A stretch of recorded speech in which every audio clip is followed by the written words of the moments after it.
Okay, everybody, how we all doing today? This is Teching 101 here, back with BAN-KAST, covering Bleach, Thousand Year Blood War Arc, Episode 33, The Gate of the Sun.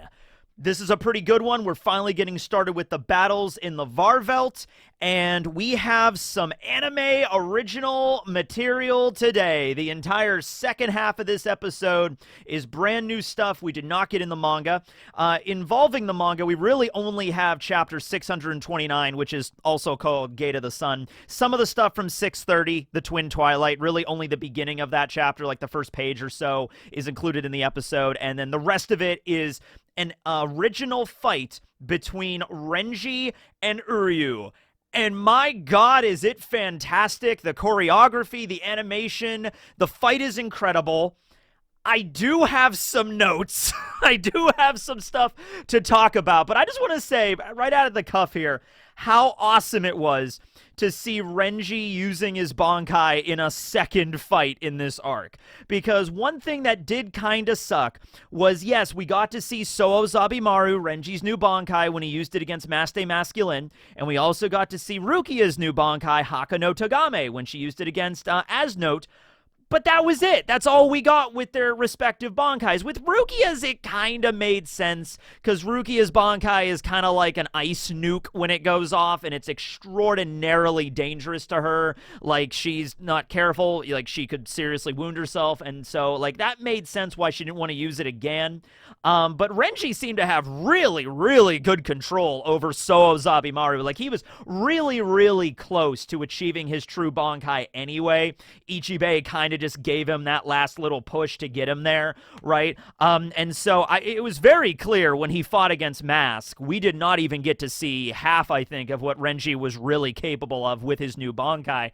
And in this episode, we see that. So we'll get to that when we get to the second half of the episode. But we start out on top of the velt, on top of the true world castle that Yuha has forged with his new god powers. We get a nice overhead view of the castle. This is at the very top of it, on the highest tower. We see the Quincy Pentacle, and on each of the sides of the stars, we have the members of the Royal Guard of the Sternritter, including Uryu as well, okay? So we have this nice little scene where Yuha in his god form is just kind of going through each of the members of the Royal Guard. We have Gerald Valkyrie, Pernita Park Joss. And there's actually a cool thing with Pernita here, where its eyes actually merge together to make the Quincy Pentacle, because they're all kind of like holding up their Quincy crosses. Well, the thing is, Pernita, or it's Pernita, but I always say Pernita. I've been saying Pernita for a long time. So that's going to be hard to fix. But anyway, Pernita is a giant arm, is the left arm of the Soul King, as a giant hand. So it makes more sense that the eyes actually form together to make the symbol. So Pernita's eyes are actually like the individual pupils of this one big eye in the center of the palm of the hand. So it'll make more sense in the next episode, which, by the way, the next episode seems to indicate, yeah, we are getting the Mayuri versus Pernita fight, which is, jumping around in the manga a little bit, because immediately after Gate of the Sun, we touch upon Hashwalth and Basby's fight and their backstory, leading into then the fights with the captains and the Sternritter. So they're moving stuff around a little bit, but I'm actually okay with that, because the Mayuri versus Pernita fight is so damn good. It is probably the one singular fight that happened in the manga that I am the most excited to see in the anime. So the fact they're just doing that in the next episode, because the next episode is called Baby Hold Your Hand, and that is, the title of the fights in the manga. So that is 100% happening. And with Mayuri and Nemu and a little bit of Kenpachi stuff at the beginning, and we learn about the backstory between Mayuri and Nemu and everything, and it's like, this is a really good episode, really good fight, and I'm not even like a little bit upset that we're cutting around the Hashwalth Basby shit. I mean, like, honestly, Hashwalth and Basby, their flashback needs to be touched up a little bit more too, because there's only like, I think 2 or 3 chapters in the manga, and it feels like there's so much more that we need to find out involving that. That's cool, but we can push that back a little bit for this, okay, because that's really neat. And we have Askin Levar, who, by the way, I just realized this, and you're gonna be mad at me, but he's French. I just realized he's French because I'm learning a little bit of French right now. And later on in this episode, he does it in the manga too, where he's running away from Grimmjow and he takes a little bit of a break and he pulls out a thermos and he's like, I'm gonna drink some cafe au lait while I wait for this, stupid hollow to, find me or whatever, right? And then Grimmjow's right behind him and he has to run away again. But cafe au lait, coffee with milk. Askin is French, which I should have known because his name is Askin Levar. It sounds French. How did I not know this? But anyway, oh man, I knew I liked Askin. Damn. Okay, cool. And he's styling. Look at Askin. He's a styling son of a bitch. All right. And then we have Uryu. Okay, here's actually a note.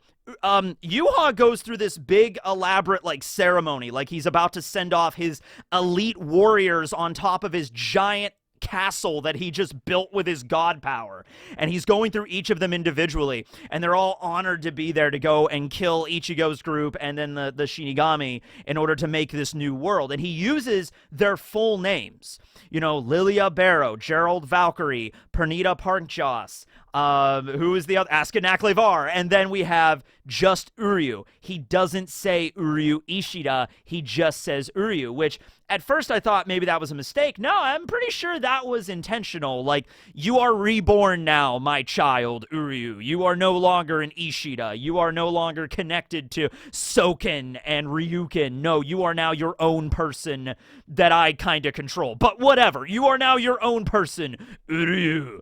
So I just wanted to mention that because it was an interesting little thing that he doesn't actually say Uryu's last name. Fascinating.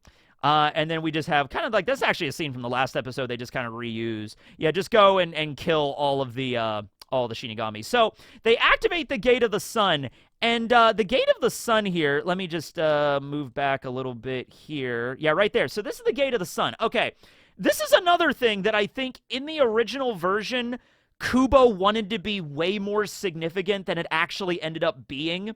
The Gate of the Sun, I think, is only mentioned or important 2 or 3 times in the manga. It's mentioned, not shown, when the Sternritter originally gather to invade the Soul Society. So the first invasion, when Yamamoto goes ham on everybody, they mention all Sternritters gather at the Gate of the Sun, but we don't see it. And then it's used again when Giselle, Latato, and Basby warp over to the Silburn. And I think that's the first time we see it. It's this symbol on the ground with a gemstone in it.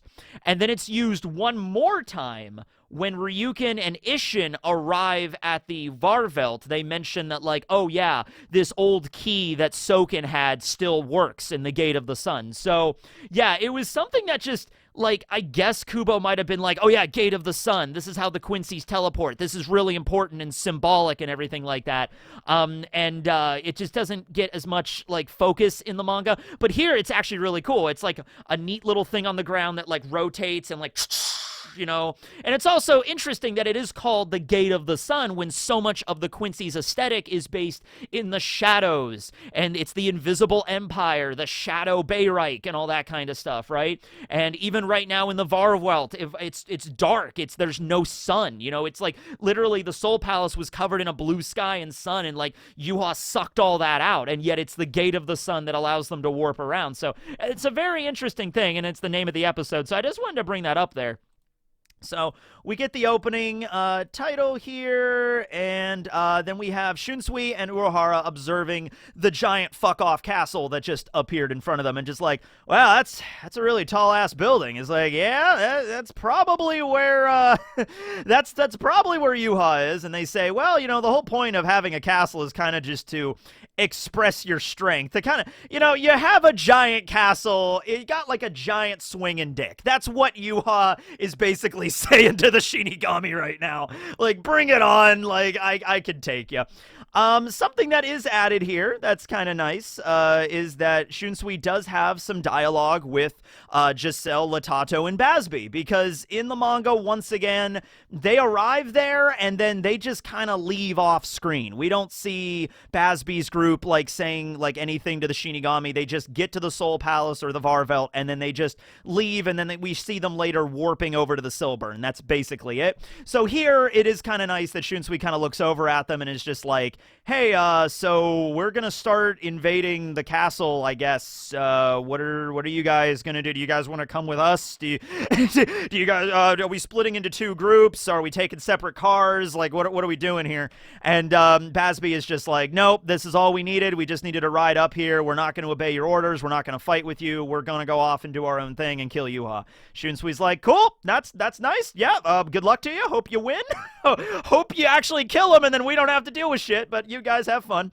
And then so they're like, all right, cool. And so that's basically it. Just a nice little extra scene to just like, okay, they're here. They're going to get going now, and they're not going to fight with you guys, but like, oh, whatever.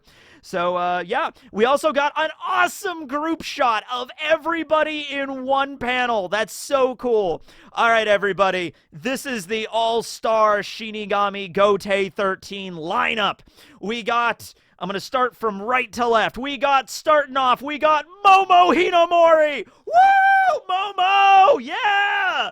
I actually kind of want Momo to do some shit that doesn't involve her just being traumatized and just, you know, just knocked out or being horribly scarred and having PTSD the rest of her life. You know what I mean? She's already got enough of that. Let's go. You know what? Tobeume Bankai. Let's just do a Bankai bargain sale. Why not? Why not? You know, the Hell Arc, yeah, we might see some stuff in the Hell Arc, but let's just go fall balls to the wall with it. You know, let's just do it. All right, everybody gets a Bankai now. But now we got Momo Hinamori. Then we got Shinji Hirako. Also would like to see him do some stuff. He doesn't really do much in the Velt in the manga. We got Lisa Yadomaru. She's got a cool Shikai. We got Nanao Issei. You know what? Nanao and Lisa team up and have a cool fight together. Let's do that. All right. We got Rukia Kuchiki. I would love to see Rukia's Bankai one more time. Maybe she has better control over it this time. But it's really just used as a finishing move and nothing else. So maybe, but hey, you know what? That's the way we saw it in the manga. It was a finishing move and nothing else. And it was also mentioned that, you know, it takes years to train with it and everything like that. It takes 10 years to properly train with a Bankai. But hey, you know, Renji's only had his for a couple of years and he can use it pretty damn well. So I'd say it's close enough, right? It would be cool. Maybe Rukia goes into her Bankai. We get to see one other technique with it, and then she figures out a way to melt herself without, you know, cracking. You know, that'd be neat. Let's see. We got Hiyori Sarugaki. She has a cool little serrated blade of a Shikai. You know, maybe we could see something there. We got Mashiro Kudo. And, you know, she's Kamen Rider, you know, tokusatsu, kind of like, you know, Super Sentai character in this story. So can we get her to use, like, Mashiro's super kick and, like, you know, smack Gerard in the jaw or something? That'd be sweet. Kiyone Kotetsu and Isane Kotetsu. Sisters in the Gotei. Isane is going to be the future captain of Squad 4, and Kiyone is going to be her lieutenant. They are sisters. They care about each other. And they're both going to get completely obliterated in this episode. But you know what? It's fine. Then we got Sentaro back there. Sentaro might avenge Kiyone at the end of this. Maybe he does that. We got Marechio and we got Hachiganu Shoto back there. Hachi's pretty cool. I mean, like, former vice captain of the Kido Corps under Tessai. So, yeah, we can see him doing some cool stuff there. I think Hachi, Lisa, and Hiyori only have, like, one cool, like, combo attack they use against Gerard, and that's kind of it in the manga. Hiyori busts out this really cool, like, tri-Sero, like, tri-attack Sero kind of thing. That's neat, but we could see some more stuff there. Byakuya, I mean, should have died at the beginning of this arc, but he's here. Might as well do some cool shit. We have Shuhei. We all know what happens to Shuhei. We got Soifone. Soifone doesn't do anything in the manga here. So Soifone and Shinji, I think, are the only two captains that really don't do anything in this part of the story. So give them something to do. Renji gets a whole fight here, so I got nothing to say. I'll be talking a lot about Renji in this episode. Renji, you're awesome. You're on fire, buddy. Then we got Love. Love is also a captain. Now, he actually does have a Bankai. You might be saying, like, oh my god, Tekking, we're not going to see Hiyori and Momo's and Isane's Bankais. It's not going to happen. Not everybody has a Bankai. Love authoritatively quantitatively has a Bankai, all right? So we can see his, all right? And I think that's everybody. I think that's everybody here. Oh, yeah, also Yushiro. So that's neat. That's Yushiro. Oh, by the way, there is actually something to bring up with Yushiro Shihoin. There is a thing they cut out in the last episode, which was actually kind of a funny little bit, where when Yoruichi mentions that she has a brother, Ichigo's like, I didn't know you had a brother, and everybody starts to kind of try to think about what Yushiro would look like, because they've never met him before, and one idea is that he's like this super big, giant, buff dude with like a ponytail that's just like, oh, I'm Yushiro Shihoin, oh yeah! You know, like he's just this monster of a man. And then the other is like, no, he doesn't look like that. He looks more like me. Like Yoruichi's like, yeah, he looks more like I do. And then they start thinking of him as like an anthropomorphic like cat samurai with like a katana. like that's actually kind of cool. Like that was actually a funny bit that they cut out of the last episode. So I forgot about that when I was reading the manga. I just wanted to check it out. Then of course we also have Shunsui, and then we also have Uehara. So that's the group that we have here. And yeah, the only person that I think is added that was not included in the manga is Mashiro. We do see Marechio in a little bit, like a small little panel, but we'll see what happens to him in this episode as well. So they all move out, team, we're doing this. We're military people, let's do it. And then we also have Basby, Latato, and Giselle that are like, okay, I guess we're just gonna get going. Oh yeah, that shadow ability they had, the shadow warping power with the cool sound effect. Forgot about that, didn't you? But they use it. Also, they use a shadow power to emerge on the other side in the Gate of the Sun. Yeah. See what we're doing here? Yeah, I see that. Okay, I'm talking like I'm a Southern guy right now. I don't know what's going on. All right, how y'all? How you doing? All right, how you doing, Ichigo's team? All right, we got Yoruichi, we got Neliel, we got Grimmjow, we got Chad, we got Ichigo, we got Orihime, and we got Ganju. All right, let's mosey. Let's see what's going on. Do you feel it? Do you feel the vibes? Everybody's moving toward the castle.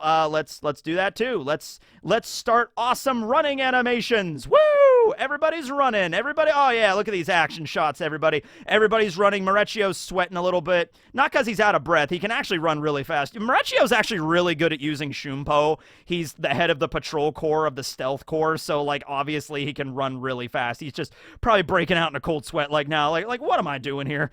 Hiyori and Love, you know, everybody's just kind of like observing like, wait a minute, what's going on here? Where's Captain Kurotsuchi at? Wasn't he here? I think we would have noticed if he was here. And then Shunsui's like, oh crap, how did we forget about that guy?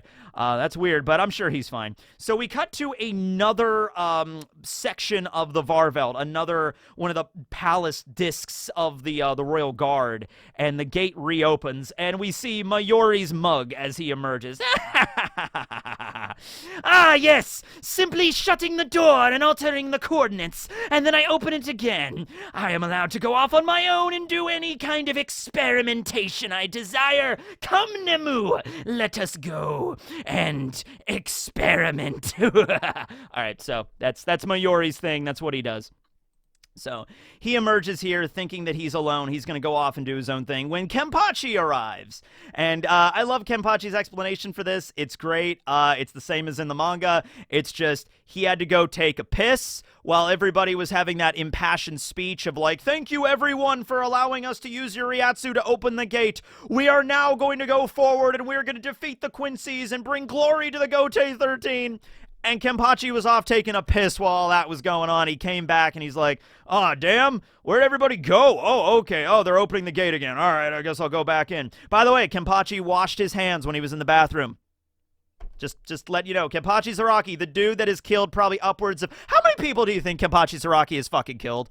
Like, let's seriously try to put this to a number, because I love numbers. I love putting statistics to things. Like, how many people, including Hollows and Shinigami, just how many lives have been completely quelched by Kenpachi Zaraki? Do you think it's... Okay, I could say something absurd like 1 million, but 1 million is a really big number. But then again, he's lived for a long time, too.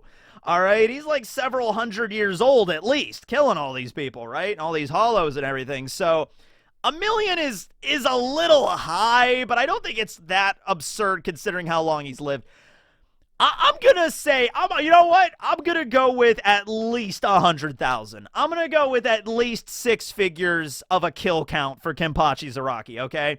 But he also washes his hands, so he's very, he has manners, personal hygiene. That's how it goes. So anyway, Kenpachi just followed the group, and he's like, well, I'm here, so, just stay close, by the way. It doesn't matter. You're pretty tough, Mayuri, so even if I cut you, you probably won't die by accident, so it'll be all right.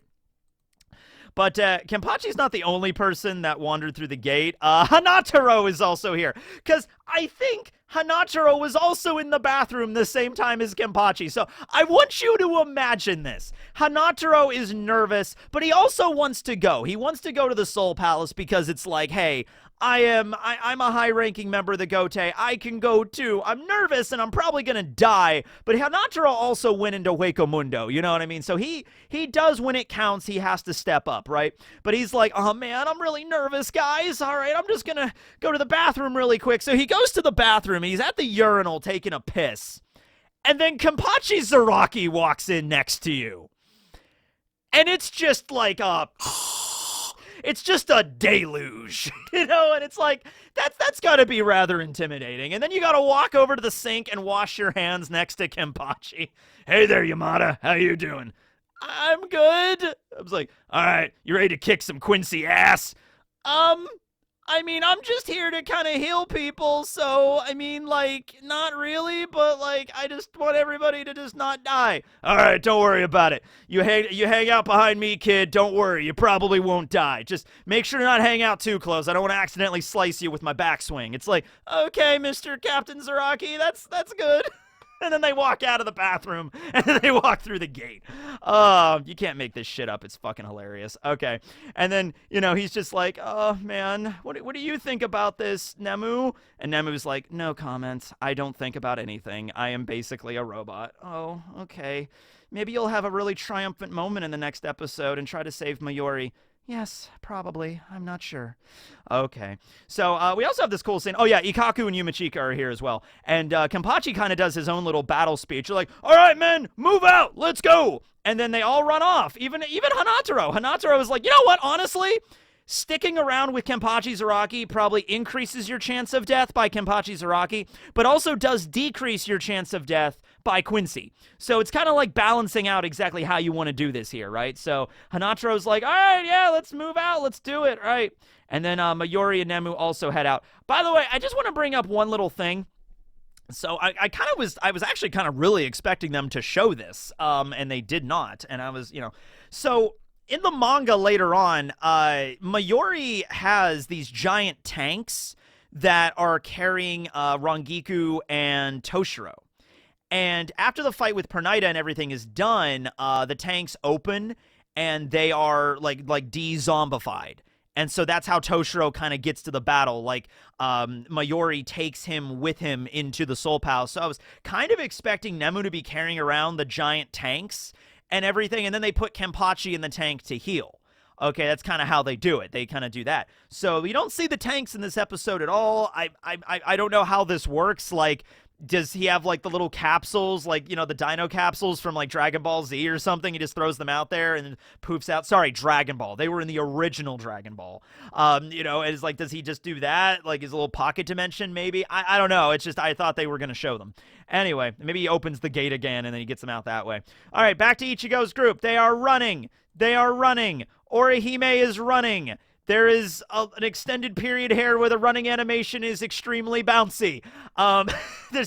Yep, that's how it goes. Yep, it goes on for a little while. It goes on enough to notice, yes, the bounceability there.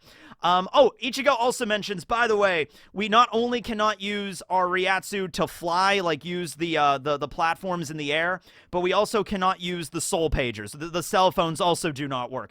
I like that they included that little touch up in there because it's like, yeah, the whole point is they cannot communicate with the groups. Like Ichigo's group cannot communicate with Shunsui's group, and that's the reason why.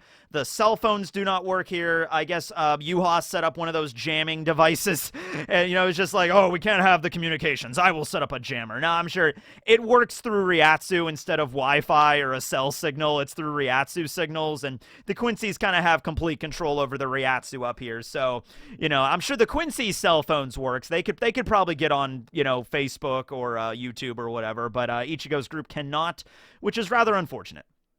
We got Chad, we got Yoruichi. Grimmjow's doing some cool flips up there on top of a building, and he's like, I'm going to go on ahead. You guys suck. And so Ichigo notices, wait a minute, there's a guy up ahead. He looks French. His name, Askin. Aw, man, Ichigo, I got the main characters group. Man, of all the people to fight, I got the main characters group. Okay, fine, whatever. Guess it's time to show off my badass death-dealing skills, I guess. Grimmjow just jumps right at him, and Askin's like, wait, no, okay, listen, this is not how Askin Naklevar fights. Askin is the elegant kind of individual. He is like all right, would you like to have a fight with me? Let's have a little bit of a discussion. Get to know each other first before we kill each other. And then Grimmjow was the kind of dude that's just like, I'm gonna charge right in, and you're like, like that's not how Askin likes to fight. He's like, come on, man, you're so brash. Gerald gets lost. He just goes running around the palace and ends up at the perimeter, just like, he's like, I am here. Come on, I'm All Might. Come over here, damn it, let's fight.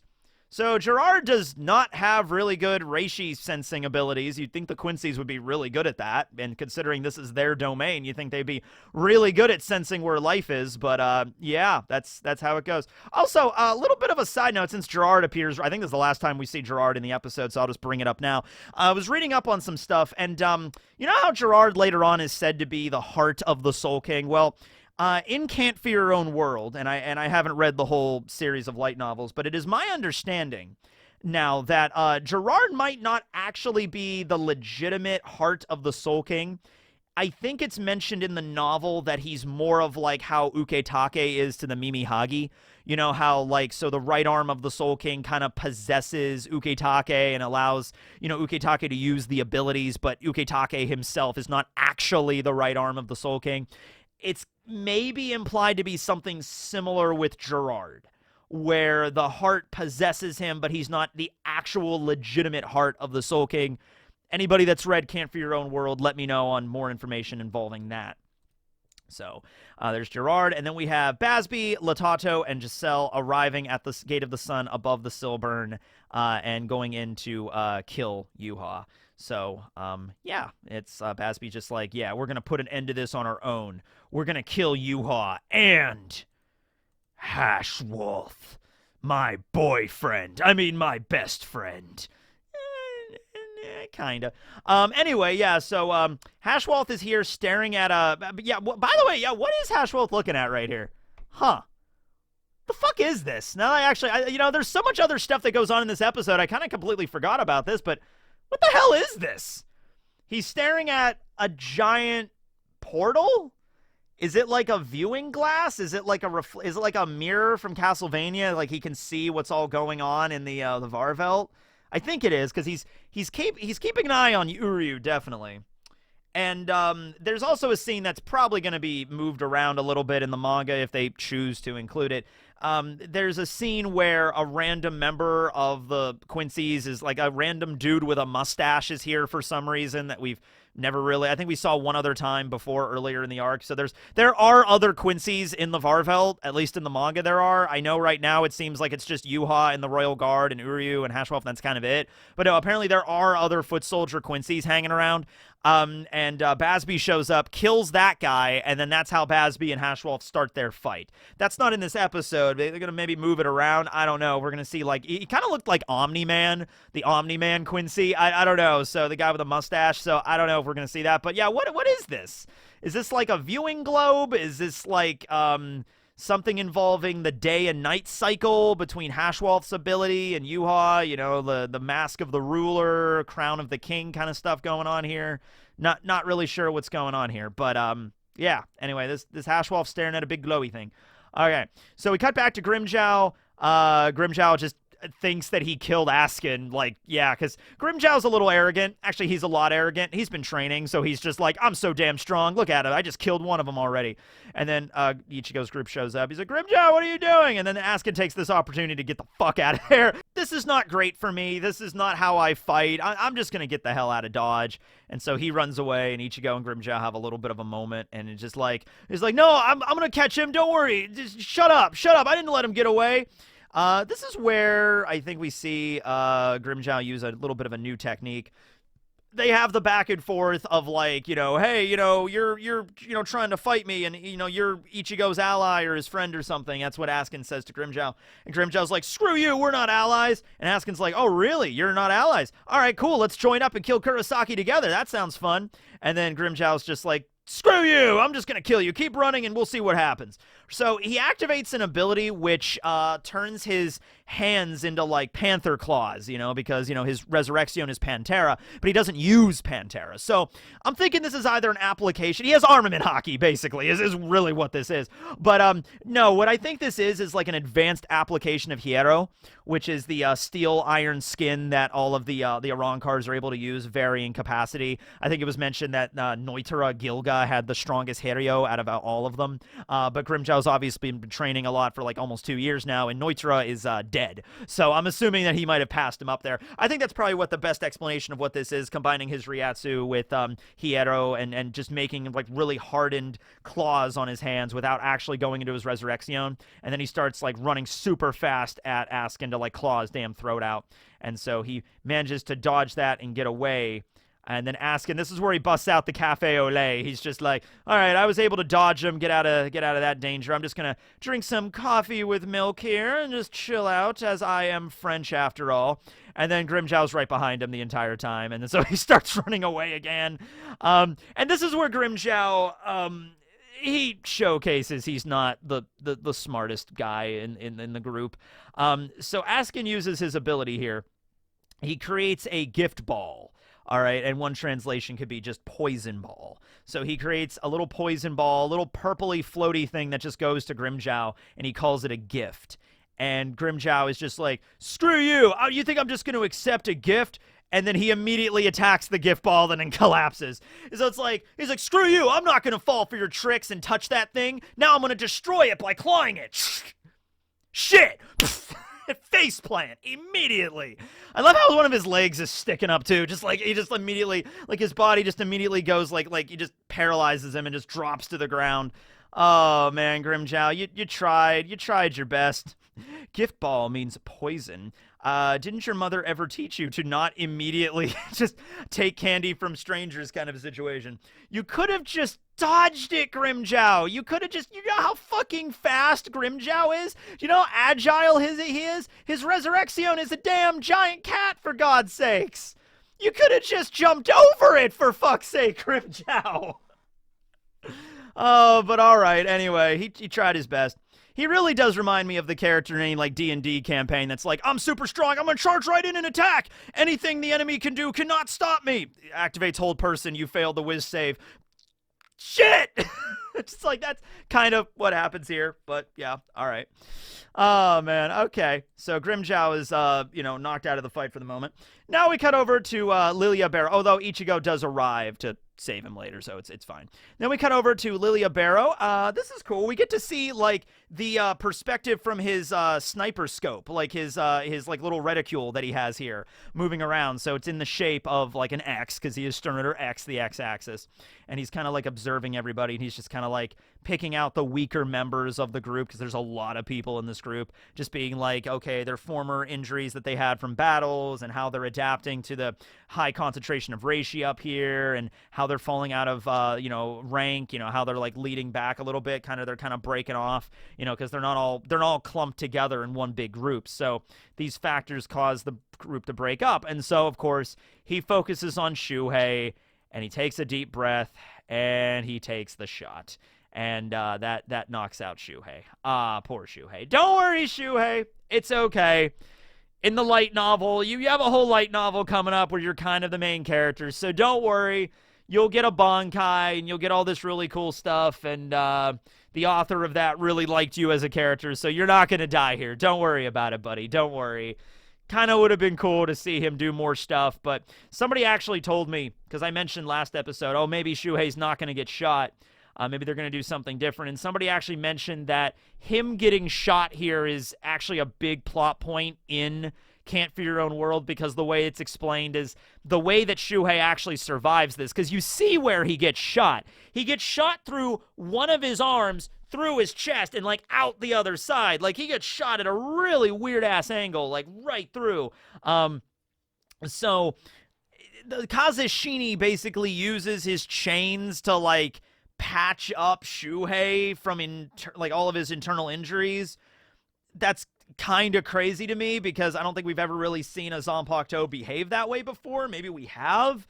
Like, has there ever been a situation where, like, I know it happened with Ichigo when he was fighting Kenpachi, but that was actually more of Yuha's Quincy abilities to kind of stop Ichigo's bleeding.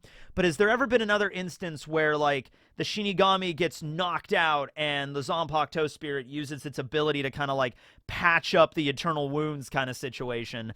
I'm trying to think here. I guess you could argue Kenpachi a little bit, considering how his Bankai works with Yachiru and everything. But I don't know. Anyway, that's in the Can't Fear Your Own World novel, and I haven't read those. So I read like half of the first one, and that was it. So, yeah. But anyway, now in the manga, Kenpachi, I mean, right. So now in the manga, I believe the only person to get shot here is Shuhei. But no, that's not the only person here. Lilia's kind of working on a kill streak bonus, okay? He's going for it, all right? So, boom, one shot, and then, boom, taking out Marechio, second shot. Kione, third shot, get that UAV online, 3 kill bonus, okay?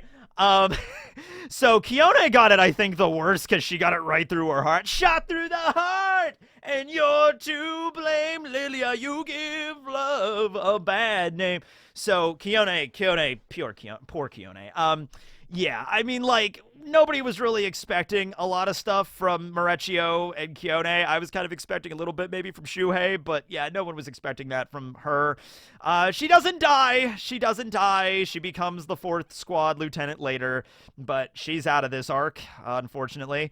And then I think Isane also. Oh my God! It's Sentaro. I completely missed Sentaro. I didn't think Sentaro got shot too. I was a serious guy at the beginning here when I said maybe Sentaro was going to avenge Kione. I forgot he got shot. Oh my God! 4 kill bonus, 5 kill bonus. Lilia unlocked a fucking Predator missile. Oh my God! Oh my God! This is brutal. Yeah, okay. Did anybody else get shot? Did he unlock the AC-130? I don't know. Like, just let me know here, because I thought only he shot Shuhei, Kione, Marechio, and Isane. I didn't think Sentaro. Okay, so is that all of them, or did he shoot Mashiro off to the side and I didn't notice? Oh my God. That's brutal, man. Oh, and Isane falls right next to her sister. Oh God. Okay, well, anyway, like I said, it's cool. They both survive. I mean, it's Bleach, so you could survive. They're souls. They have blood and they have internal organs, but it's not the same. You get your heart blown out. It's not the same thing as if you're a real living person, so they'll be okay. Orihime exists. It's okay, guys. Unohana is... Oh, wait, no, she's dead. It's all right. Isane's probably as good as a healer as... Oh, shit, that's not good. All right, well, Izuru knows a little bit of thing or two about healing. Well... We'll see what we get to Izuru. Oh, yeah, we still have to get to Izuru and what's up with him exactly. All right, and what they're going to add on his story here. All right, so they're all just keep running. They don't have time to look back. They don't have time to stop. They have to keep going. If they stand still, then Lily is just going to pick them off easier, so they got to keep running. And so then we have Renji running off on his own, and this is where we get the interaction between Uryu and Renji, and this is where the fight between them begins. That was not in the manga originally. Here he is, right there is Uryu. All right, so great. I mean, it's really cool just to see Uryu getting a chance to do more stuff. I mean, at the very least Renji had the fight with Mask. You could say that in the manga. Uryu, what fight did Uryu have in the manga? He fought Hashwolf. briefly, and that fight was just cutting back and forth over. It wasn't even a continuous fight. It was like back and forth, back and forth. I'm using antithesis to flip the damage. Well, I'm using the balance to flip the damage back. Well, I'm using the antithesis again. That's all that fight ended up being, is just like bouncing powers and damage back and forth. So it's going to be cool to see this. So Renji goes Shikai into Zabimaru. Uryu is able to fly here. Renji's just kind of jumping. He's just jumping good. But yeah, Uryu is able to, fly because he's Quincy, manifests the bow, and they clash. And this is their little moment here. This is really neat. Renji's like, hi, Quincy. I like this because, Renji and Uryu had a fight, during Quake Mundo between Sailaporo Grants. And I think it was called, that name of that chapter was like the United Front red and blue mix because, Uryu's color is blue, Renji's is red, obviously. So, they've had interactions before and they've had fights before. So it's really cool that these two are actually the ones fighting, okay? So we get the cutaways. We get velt, and I actually do have the translations here, so let me just pull those up here. A new domain created by Yuha and the Quincy, using the power of the Soul King to shape a new world. It encompasses the ruins of the Soul Society, reconstructed into an empire of towering cities and fortresses. The castle, which stands at the heart of this realm, was once the Soul King's royal palace. Its towering structure retains remnants of its former glory. The Velt symbolizes the Quincy's vision of a utopian nation, a tangible representation of their ambition to redefine existence. We knew all that already, but it's cool that I can actually translate these and I can actually read them out now with AI. And then we get Askin. And Askin stuff is once again stuff that there's no new information here that's like, he was born in Paris, France. So it's like, no, nothing like that. His script is D, representing the death dealing. By designating a specific substance and manipulating its lethal dose, he can adjust its amount within the body, turning even ordinary non-toxic substances such as oxygen or particles into deadly poisons. Oxygen can definitely be deadly if it's, once again, high enough concentration. I think that's the point. He has full control over increasing or decreasing this perfect lethal dose to render his opponent incapacitated. Additionally, he can apply the same ability to his own body, rendering him immune to the designated lethal substance. His signature technique involves the gift ball, where he infuses a substance with his lethal ability and throws it at his opponent, causing them to be poisoned upon contact. This makes him a truly deadly adversary. Okay, so, yeah, poison guy. Also, I don't remember where Kubo originally stated this. I think it was in the Tankobons. It was like in between the chapters in the Tankobons where Kubo does little sketches and everything.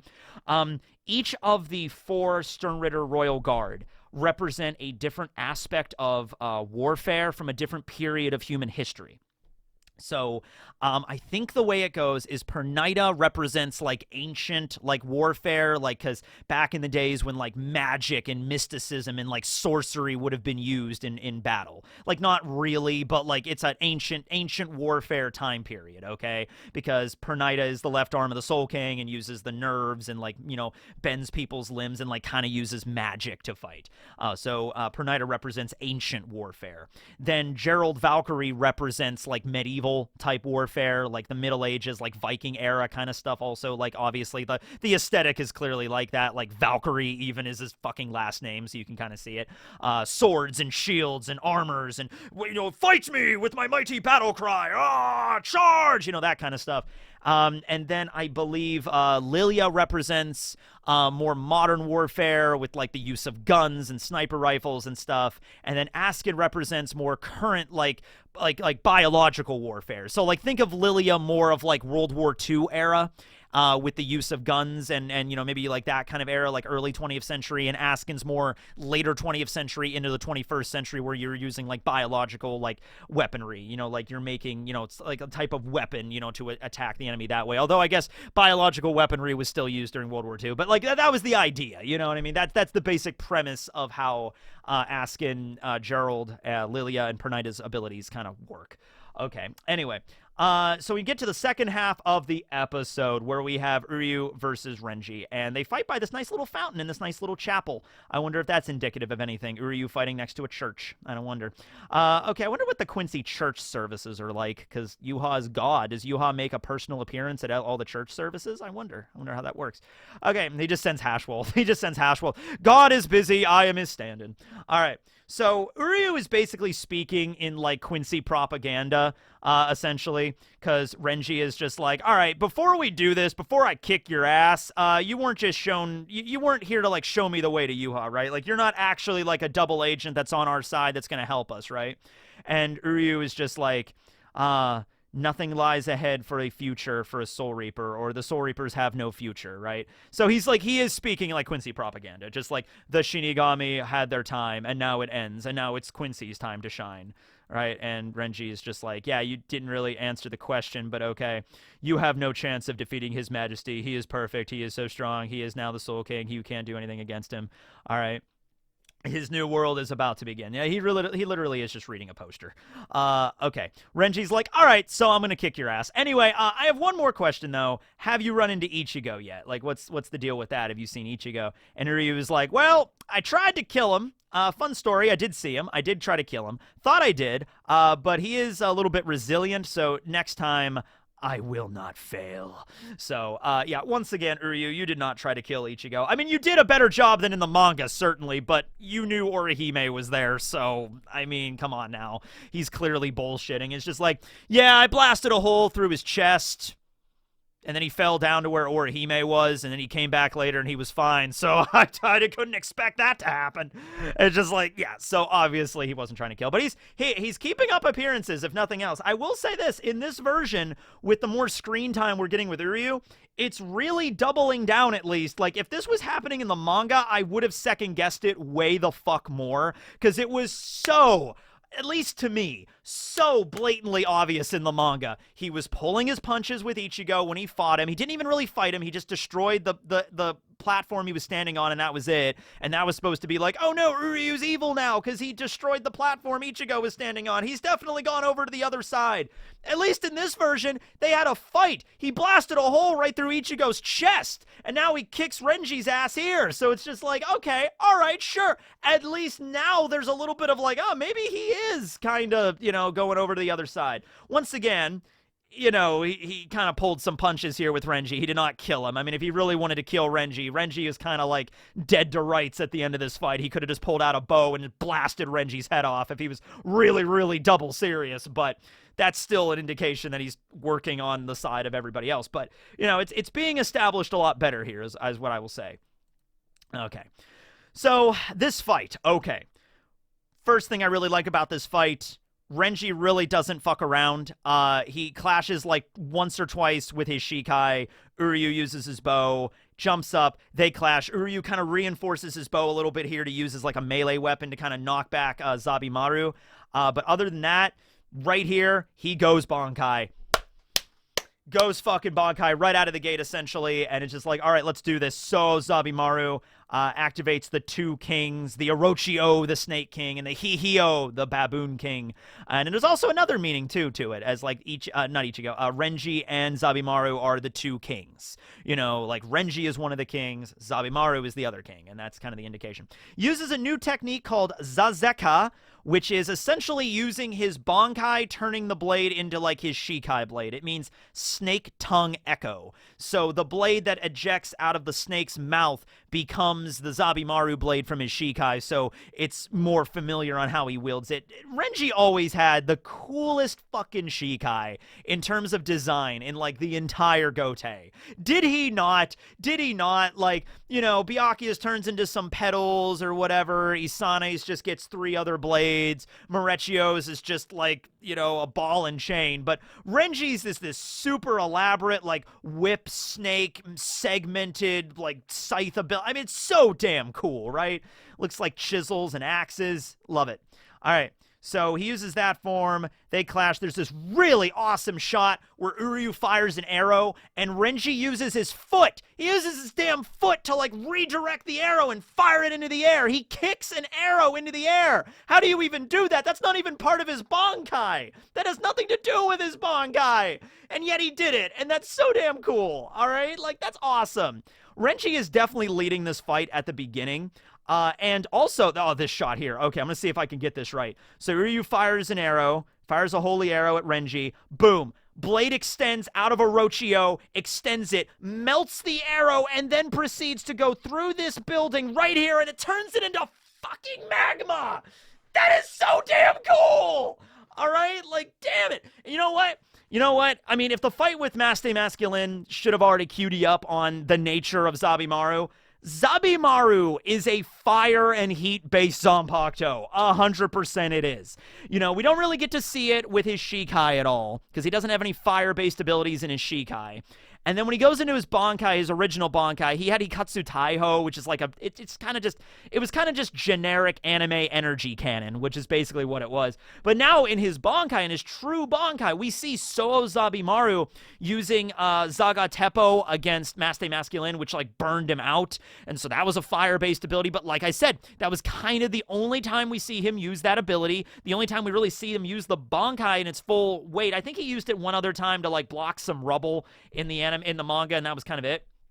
But here, now that we're getting the full breadth and the full scope of what Renji can really do, the fruits of his training using Zabimaru, it is 100% fire and heat-based Zanpakuto, which also is marvelous when contrasting Rukia's ice-based Bankai, her Haka no Tagami, her Sode no Shirayuki. Oh my god, ice and fire! It's like a Game of Thrones, like, it's there! It's there! It's beautiful. Okay. So this is melting through buildings and just eviscerating things, turning into a volcanic wasteland. Uryu uses his favorite technique, Leak to Reagan! Fires a bunch of bows, fires a bunch of arrows, fires a bunch of bows. He starts throwing bows. That's Uryu's ultimate Volt Standic. He throws bows. Alright, so Renji uses the baboon arm to block the arrows. And they get in there, and that's great. Awesome choreography here. Jumps up, uses the snake arm to grab the rubble and chuck it at Uryu. Throws it at Uryu here, knocks him off balance, grabs him, bites him, pins him against a building, and then Renji proceeds to light up the fire of the baboon arm and just punch Uryu through like 4 fucking buildings. 1, 2, 3, 4. Oh, there was more than 4. Oh, slams him out. Okay. First note in this fight. First major note. All right? Because going into this, when I heard that Renji and Uryu were going to have a fight in this episode, I'm like, that's really awesome. I'm looking forward to that. Uryu's probably going to win. I kind of knew that going into it, and you could see that he's going to. But a note that I have, Renji is smacking the shit out of Uryu here in his true Bankai, and there is like really no battle damage on Uryu whatsoever. I am 100% okay with Uryu beating Renji. I'm fine with that. They're fighting in the velt, where Uryu has way better control over the reishi there. The antithesis is really good ability, which I don't even think he uses the antithesis in this fight, which I feel like that's a little bit like he defeated Renji in his Bankai without even using his Sternritter script, but whatever. Okay. But you gotta give at least a little bit of an indication that the damage that Uryu is incurring is actually something. Alright? This attack that just landed on Uryu here, and it's not the only attack that Renji's gonna get on Uryu here. He pinned Uryu to a wall. Then he ignited the baboon arm with fire, which you just saw melted through multiple buildings, and then punched Uryu square in the face, knocking him through like a shitload of buildings, landing here. Look, I get it. He has Blute. He's not using Blute right now because there actually is a scene later where he does use Blute, and it's very clear he's using Blute. Fine. They have Blute. They have a defensive ability. Can you at least give me a little bit of scuffs? Can the attack at least burn his freaking cloak off? Burn his freaking shoes, singe his hair, destroy his glasses, or something?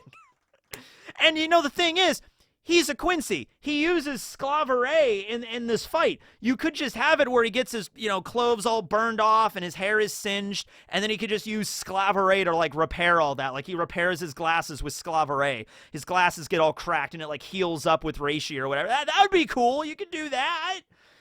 Yeah, it's just that's a little disappointing where Renji gets so many good finishing moves on Uryu here, and he just gets up like it was nothing.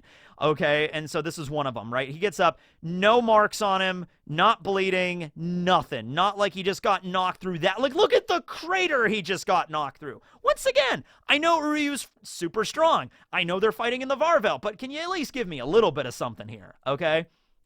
Okay, so then Renji moves on to his next finishing move. He stabs Uryu right in the stomach and then activates Zagatepo, which is the same technique. This is the finishing move he used on Maste Masculine that carbonized that dude.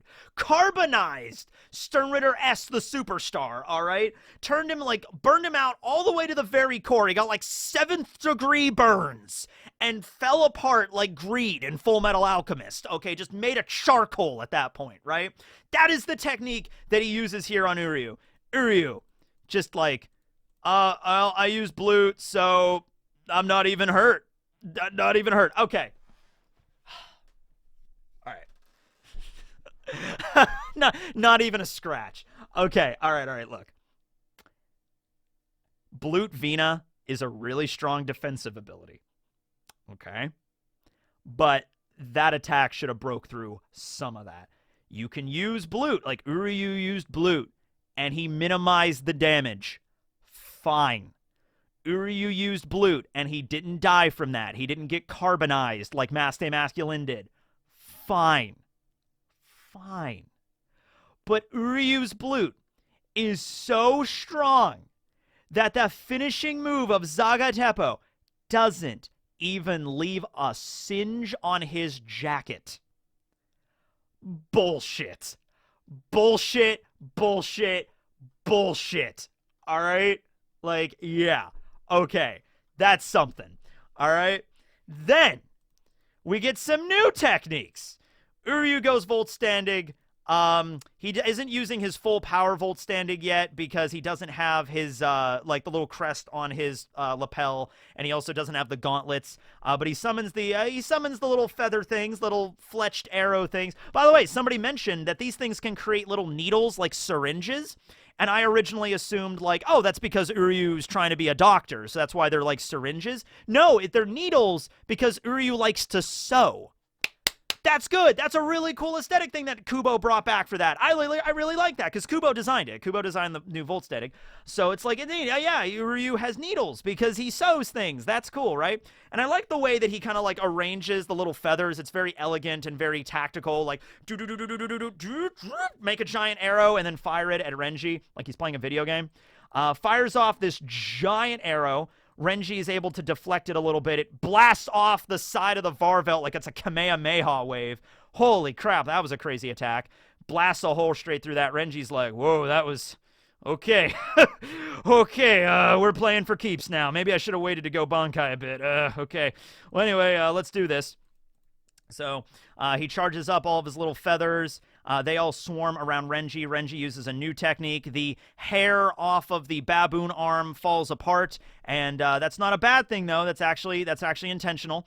So it's actually cool that the hair around the arm is actually used as a defensive measure, okay? So the baboon hair litters the battlefield. Uryu's walking through it. It begins to undulate, and then a bunch of giant baboon arms show up. So it's He Tensho, or Tensho. I think it's Tensho. I think He Tensho is the way he pronounces it.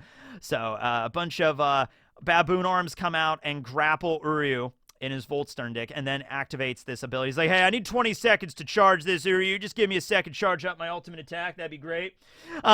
So we are, like, playing a video game in this. You know how, like, you're playing... me and my friend Phil used to play Ultimate Ninja Storm 3 back in college a lot. And you charge up the ultimate attack, and a character would use a technique to, like, obliterate a mountain, and it's this big epic cutscene. And then, you know, the character's not dead yet. They just get back up, like, I'm not finished yet.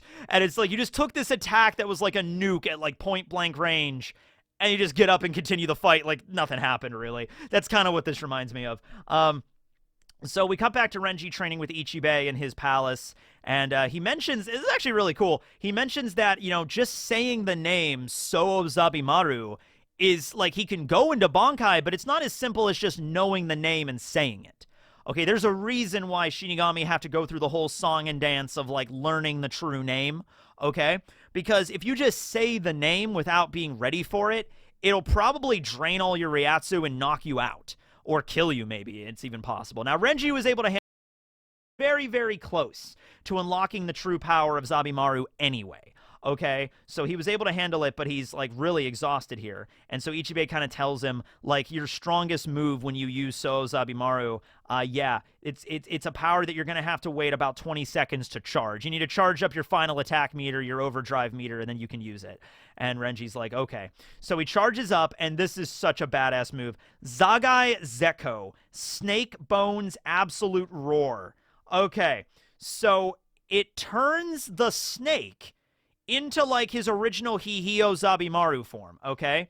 And then the baboon arm grabs the snake arm and then begins to throw it around and throttle it. Crazy RPMs, generating an insane amount of fire and heat and Ryatsu. Look at this damn thing. He's like, oh, I am the baboon and snake god. And then he launches this ultimate attack. He just brings it down on Uryu, who, by the way, is being contained by the other technique, the Hihio Tensho. So Uryu cannot move, and he basically takes this point blank, just throttling the snake arm right on him. And Kenpachi and Mayuri sense this. They have a little back and forth where they're kind of just shit-talking each other. Battle over there seems fierce. Fighting is pointless if you can't feel any intelligence from the spiritual pressure. I guess you don't have that problem, don't you? And he kind of, craps on Kenpachi, and they just kind of keep going, and that's kind of all they have there. All right. And then we have Askin here, and really the only thing that happens here is Ichigo shows up, and he's strikes a battle pose, and he's just like, hey, I'll fight you, man. All right. So then moving back to the battlefield, this is the damage that Uryu took from that. Renji's strongest technique, maxed out overdrive meter, 20-second charge, point-blank attack. This is the damage that Uryu succumbed to from that. Scuffs on it. At least he got some scuffs. I don't know if that's supposed to be bruises or if that's just supposed to be dust. I think it's just supposed to be dust. Look, once again, and I'll say this, I will reiterate. I'm okay with Uryu beating Renji. Am I okay with the disparity in their power being this immense? And once again, I don't even think Uryu uses antithesis here. Like, if it was like Uryu takes that attack, and it's so much damage that Uryu comes out of that with a broken arm and a broken leg, and half of his body is burnt crispy, like a third-degree burn. His hair is charred. He's bleeding out of his mouth. He's coughing up blood. He's like, he looks like he's on death's door from that attack. And then Renji walks up, and he's just like, hey, man, sorry I had to do this. But it's what I have to do. I know Ichigo wouldn't have wanted me to kill you, but I gotta do it. And he takes out the blade, and he goes for the finishing move to stab Uryu right through the damn heart. And then, boom! That's when Uryu uses antithesis. The damage is forced back on Renji. He gets knocked for a loop. Uryu then uses Sclavarai, powers himself up even further, fixes all of his clothing and all of everything on his body, his glasses or whatever that were shattered, and then he beats Renji. Then I'd be okay with that. That seems like it would work. But I'm not a fan of the way this goes down. Now, he does use a technique called Feather Cage. Feather Zwinger. So he uses a new technique that traps Renji inside of this, like, Faraday cage and then just sucks all of the Ryatsu out of him. So he goes out of Bankai, out of Shikai, just drains him dry in this electrical, like, cage. That's a really cool move, really cool name. Makes sense that Uryu would come up with something intricate like this, constructing all of those little drone-fletched arrow things into one structure. I'm okay with that, like an Iron Maiden of Ryatsu that's like electrocuting him. And Renji looks like in a lot of pain when this is going on.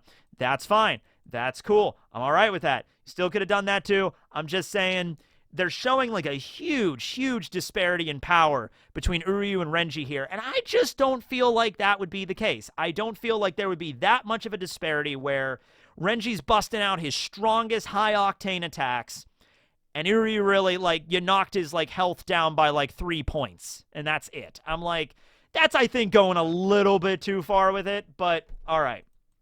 So he sucks all the Ryatsu out of Renji, but is Renji done yet? Oh, no, he's not done yet. He still has a moment. He's like, your Bankai ends here, Shinigami. And Renji is like, oh, no, you shit-talking about Bankai? I'll show you a Bankai. It's not called Twin Kings just for a reason. my Zabimaru is one king, I'm the other king. He goes Bankai, he can barely maintain just the skeletal form of the baboon arm, but he uses Hikatsu Taiho, which is the original technique he uses in his weakened Bankai, so that's probably the reason why he's using it. And it's just the energy cannon. It's his last attack. He uses it as a Hail Mary. Uryu's arrow pierces right through it, stabs him right through this little glowy orb that I think Uryu is like sensing. I don't know if this is like his soul chain or whatever that he's piercing, but I doubt it. I don't think like Renji's gonna like lose his Shinigami powers or anything, but he pierces him right through, and Renji loses the fight. And this is at a moment where Uryu starts spouting some more bullshit, okay? Uryu's walking over to him and he's like, you lost for 3 reasons. Number 1, you subconsciously avoided my vital points. Bullshit. No, he didn't. No, he didn't. All right? Like, look, here's the thing. And even if he did, I hate that trope. I really do. I'm okay with it, Ichigo, because Ichigo, look, Ichigo and Uryu are very good friends. Ichigo does not want to kill Uryu. I'm okay with that. I'm all right with that. And you could also say that's the reason Ichigo did not go Bankai against Uryu when they were fighting. Ichigo did not use his new Tensa Zangetsu. I'm okay with that, because Uryu did not want to, Ichigo did not want to kill Uryu. Fine. To do the exact same thing with Renji, like, Renji's like, oh, sorry, I'm subconsciously not trying to hurt you because you're my friend. Look, I get it. They're all friends. You know, Renji doesn't want to kill Uryu. Ichigo doesn't want to kill Uryu. Chad doesn't want to kill Uryu. Or Hime doesn't want to kill Uryu. I get it.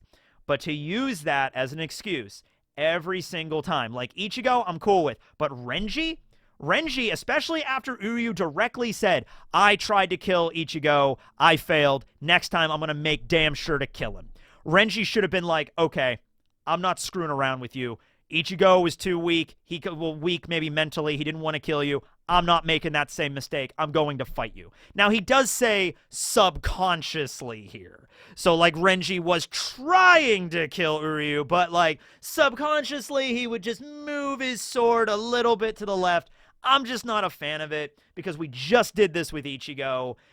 And it's like if there's anybody out of the group that would be the guy to put all of that aside and realize, like, this is a war.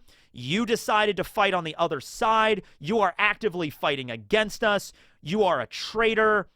I don't know what's up with you, man, but I'm fighting to kill you. If there was anybody that would adopt that mentality, it would be Renji Abarai, all right? So the second point, you did not know my true strength, which is true. That one I'll give you. That one is true. But also, you could say the exact same thing from Uryu to Renji. Uryu had no idea what Renji's new Bankai was. Didn't even really know he had a new Bankai. He's like, oh, you got a new Bankai. Okay. Had no idea what it was capable of, all right? So, you know, that's also not really much of an excuse. You could say it is. But, I mean, like, you did not know my power. You did not know what my Voltstern Dick could do. And that's true, Renji didn't. But also, Uryu did not know what all the crazy stuff. He's like, oh, you didn't expect that all of your final finishing attacks wouldn't even be able to singe me. It's like, yeah, that's the big thing. And the last one is just, like, Uryu throwing shade. It's just, and you are a Soul Reaper that I despise. That's how I was able to beat you. Okay, and then that's the end of the episode. No post-credit sequence. We got the poem setting up the fight with Mayuri and Pernita, and then we have Bleach number 34, Baby Hold Your Hand, is going to be the next episode, so I'm really looking forward to that. So anyway, I know I had some negative stuff to say about the fight, but overall, like I said, the animation, the choreography, the use of Renji's Bankai, magnificent. I just feel like it was set up too much, like Renji's going to try all these really cool, really new abilities, but they're barely going to scratch Uryu, and then Uryu uses Sternritter, his Voltstern Dick, and then he uses Sclavere and just beats him. And that last final battle, though, that last final clash of Uryu and Renji, that was pretty cool. That was one for the history books. I'll give it to you. But I feel like Uryu could have just taken more damage there, and he could have won, and then he could have healed afterwards anyway. I don't know why they couldn't have done it that way, but that's what we got, and it's certainly better than what we had in the manga, so I'm going to take it. But there are my notes for that. Thank you for watching. BAN-KAST, everybody. Podcast link down below, Google Play, and then make sure to subscribe to the channel, subscribe to Tekking 101, the main channel, all that good stuff. Let me know down below if you think my take on Uryu versus Renji is completely off. And then, nope, Uryu is definitively 100% stronger than Renji could ever be, even without the antithesis. And it makes perfect sense that Uryu was able to kick his ass. Like, fine, okay. Let me know down below. I'd like to see what other people's perspective is on this and figure that all out. And see you back here next time, everybody. Tekking, signing out.